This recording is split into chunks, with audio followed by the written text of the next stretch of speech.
오늘은 8월 24일 화요일 날 아침입니다. 어제 말씀에 이어서 베드로가 변화된 모습이 어떤 모습인가, 또 올바른 신앙생활의 모습이 어떤 모습인가 하는 것을 베드로의 경험을 통해서 같이 한번 생각해 보려고 합니다. 오늘 말씀은 어제 말씀과 같이 사도행전 3장 1절에서부터 10절까지 나오는 말씀입니다. 제가 한번 읽어보겠습니다. 오후 3시에 기도 시간이 되어서 베드로와 요한이 성전으로 올라가는데 나면서부터 못 걷는 사람을 성전으로 사람들이 떼매고 왔다. 그들은 성전으로 들어가는 사람들에게 구걸하게 하려고 이 못 걷는 사람을 날마다 이 아름다운 문이라 하는 성전 문 곁에 앉혀 놓았다. 그들은 베드로와 요한이 성전으로 들어가는 것을 보고 구걸을 하였다. 베드로가 요한과 더불어 그를 눈여겨보고 그에게 말하였다. 우리를 보시오. 그 못 걷는 사람은 무엇을 얻으려니 하고 두 사람을 빤히 쳐다보았다. 여기까지 말씀을 보겠습니다. 그리고 8절에 벌떡 일어나서 걸었다. 그는 걷기도 하고 뛰기도 하면서 하나님을 찬양하면서 그들과 함께 성전으로 들어갔다.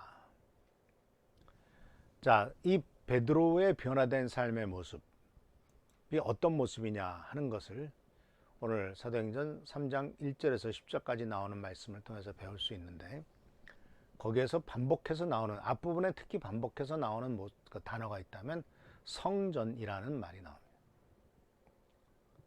변화된 베드로의 삶의 모습은 가장 중요한 것은 바로 성전 중심의 삶을 살았다라는 거죠. 바로 성전으로 올라갔죠. 그리고 성전 앞에는 바로 안전벨가 있었고, 또 이 성전으로 들어가는 사람들에게 구걸하게 하려고 했고, 또 이 베드로는 그 성전으로 기도하러 들어가다가 그 성전으로 들어가는 것을 보고 구도를 하는데, 이 성전이라고 하는 정말 그 당시에 제사 중심으로 예배를 드렸던 그 성전에 이제 항상 들어가는 모습을 발견하게 됩니다. 복음서에 보면은 예수님의 제자들이 성전에 들어간 경우는 그렇게 많지 않았습니다. 왜냐하면 예수님께서 3년 6개월 동안 공생의 시간을 보내시면서 예루살렘으로 올라간 경우가 6월절일 때 해서 한 서너 번밖에 안 되거든요. 그러니까 성전에 들어갈 일들이 별로 없었다는 얘기죠. 왜냐하면 성전은 아시다시피 예루살렘에 있었지 않습니까? 근데 예수님이 부활 승천하시고 난 다음에 제자들은 갈릴리로 내려가지 않고 성전 중심으로서 이제 복음을 전하고 성전 중심으로서 신앙생활을 유지하게 되는 것을 발견할 수가 있습니다. 그래서 사랑하는 성도 여러분, 주님과 함께 계실 때는 갈릴리에 가서 고기도 잡고 갈릴리에서 많은 사람들에게 복음을 전하는 일, 또 갈릴리 산에 가서 산상수훈의 말씀도 들었습니다만은, 그러나 이제 예수님이 떠나시고 승천하시고 난 다음에는 원래 하나님의 역사의 중심이었던 성전 중심으로 살아가고 있는 것을 발견하게 됩니다. 물론 이 성전은 예배당이라고, 그 당시에는 제사를 드리는 제사의 장소였죠. 근데 이것을 꼭 지금 현재 예배당으로 나와서 신앙생활을 하라, 이런 태도라고, 이러한 그 권면이라고 볼 수는 없습니다. 그러나 이 성전 중심의 삶이라고 하는 것은 굉장히 상징적이에요. 성전은 상징적으로 뭘 보여주는 것입니까? 하나님이 계시는 곳입니다. 성전은 거룩한 하나님께 예배를 드리는 곳이고, 성전은 거룩한 하나님을 만나는 곳입니다. 그러니까 성전 중심의 삶이라고 하는 것은 바로 항상 그 마음과 태도가 나는 지금 하나님 앞에서 살고 있고 하나님께 예배를 드리는 삶으로서 살아가고 있다라고 하는 이 마음가짐을 갖는 것이 중요하다는 것. 항상 하나님과 함께 하려는 삶. 주일날 예배를 드릴 때는 하나님과 함께 하는 것 같은데, 막상 예배 끝나고 난 다음에는 세상과 다 똑같아지는 이와 같은, 그 세상인지 하나님을 섬기고 사는 건지 잘 모르는 이와 같은 삶이 아니라, 내가 어디 있든지, 지금 코로나 바이러스 때문에 정말 예배당에도 못 나오는 어려운 상황에 빠져 있습니다만, 어디에 있든지, 그 직장이든 가정이든 내가 일하는 곳이든 어느 곳이든지 하나님과 함께 하려고 하는 그 삶, 이런 삶이 필요하죠. 그래서 성경은 뭐라고 표현하고 있냐면은 성전으로 올라갔다라는 말을 씁니다. 근데 물론 이것도 역시 상징적인 말이죠. 근데 내려갔다라는 말과 올라갔다라는 말이 씁니다. 베드로의 삶은 내려가는 삶이었습니다. 또 예수님이 십자가에 달려 돌아가시고 난 다음에 실망한 제자들은 엠마오로 내려가고 있었습니다. 그런데 나중에 보면 다시 성전으로 올라갔다라는 말을 씁니다. 뭔가 그 어떤 위치가 높은 자리를 얘기하는 것이 아니죠. 그 높이, 어떤 그 물리적인 높이가 아니라 마음가짐에 대한 얘기입니다. 성전으로 올라간다. 지금도 우리나라에서도 그런 말 쓰지 않습니까? 지방은 내려가는 것이고 서울은 올라가는 것입니다. 상징적인 큰 의미가 있는 것이죠. 그래서 이 성경 중심으로 사는 삶은 구약 성경에 보면 실제로 물리적으로 성경 중심으로 살았던 삶이 있는 것을 보게 됩니다. 우리가 알다시피 사무엘상 3장 3절에서는 사무엘은 성전에서 성전 안에 잠자리가 있었습니다. 사무엘은 하나님의 법궤가 있는 주님의 성전에서 잠자리에 누워 있었다.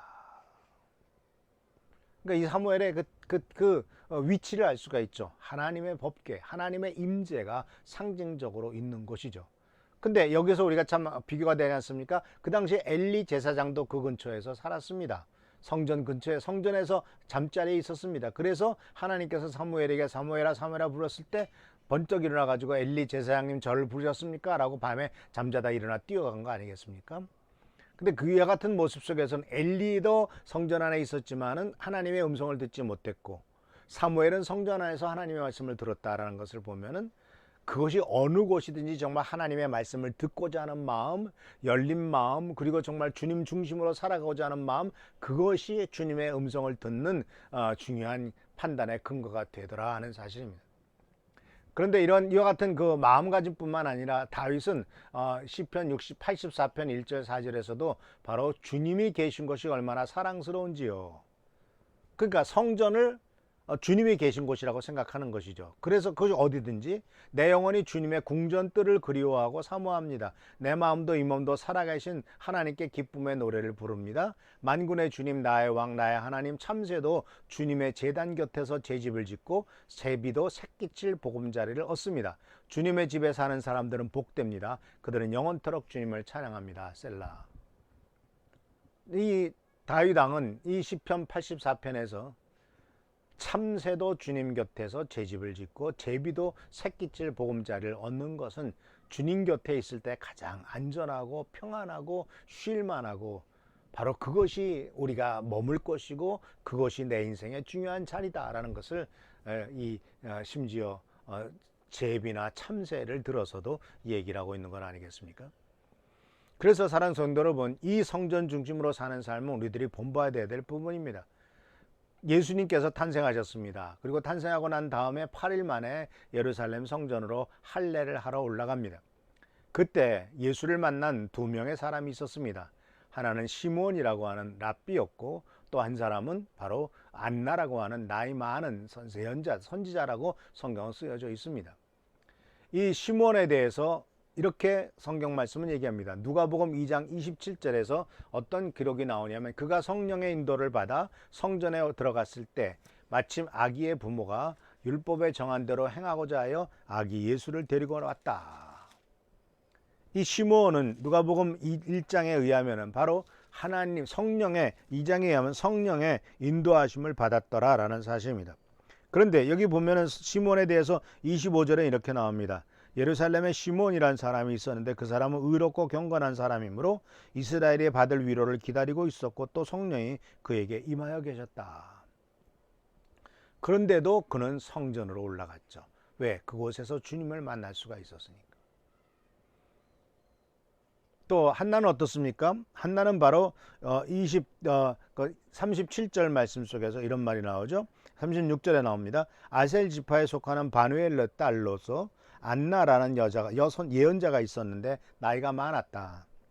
그는 처녀 시절을 끝내고 7해를 남편과 함께 살고 과부가 되어 84살이 되도록 성전을 떠나지 않고 밤낮으로 금식과 기도로 하나님을 섬겨왔다.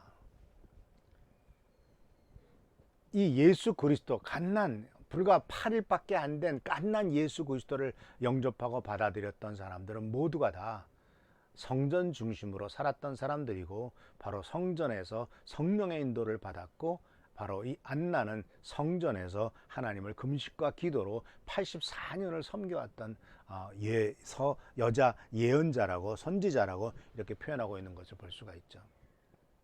사랑하는 성도 여러분, 우리들도 마찬가지입니다. 성전 중심의 삶을 사시기를 바랍니다. 항상 내가 있는 곳이 하나님의 성전이 되도록 하시기를 바랍니다. 그리고 또 예배당도 피곤하고 힘드시겠지만 일주일에 한 번쯤은 오셔서 아무도 없을 때 그러니까 언제든지 들어오셔서 비밀번호 다 아시잖아요. 들어오셔서 본당에 와서 기도하시고 담은 10분이라도 20분이라도 하나님을 만나고 하나님 앞에 기도하는 시간이 되시길 바랍니다. 물론 가정에서 기도할 수도 있겠습니다만은 중요한 거는 마음가짐이지요. 바로 주님 앞에 나와서 내가 기도하겠다, 내가 주님을 만나겠다, 성전 중심의 삶을 살겠다, 이 태도가 우리들에게 필요한 것 아니겠습니까? 바로 변화된 삶은 성전 중심의 삶입니다. 하나님 중심의 삶입니다. 하나님을 항상 내 삶에 모시고 사는 삶입니다. 이런 삶을 삶으로써 하나님의 놀라운 축복과 은혜를 누리고 또 안나와 또한 이 시몬처럼 예수 그리스도를 직접 만나는 이런 놀라운 축복과 은혜를 경험하기를 축원합니다. 할렐루야, 감사합니다. 오늘도 주께서 함께 하신 은혜를 감사드립니다. 우리들의 인생이 힘들고 어려워도 주님을 항상 중심에 모시고 살아가도록 도와주시고 하나님의 뜻에 합당하게 살아가는 삶이 되도록 인도하옵소서. 주님을 찬양하오니 주께서 영광을 받아주시고 우리의 삶 속에 하나님의 위로와 도우심이 차고 넘치도록 주여 도와주옵소서. 주께 감사하고 예수 그리스도의 이름으로 축복하며 간절히 기도하옵나이다. 아멘. 계속해서 교회를 위해서, 나라 민족을 위해서 우리 한은조 선생님, 최승미 장로님을 위해서 기도하시고 또 기도에 힘쓰는 여러분 되기를 바랍니다. 할렐루야, 축복합니다.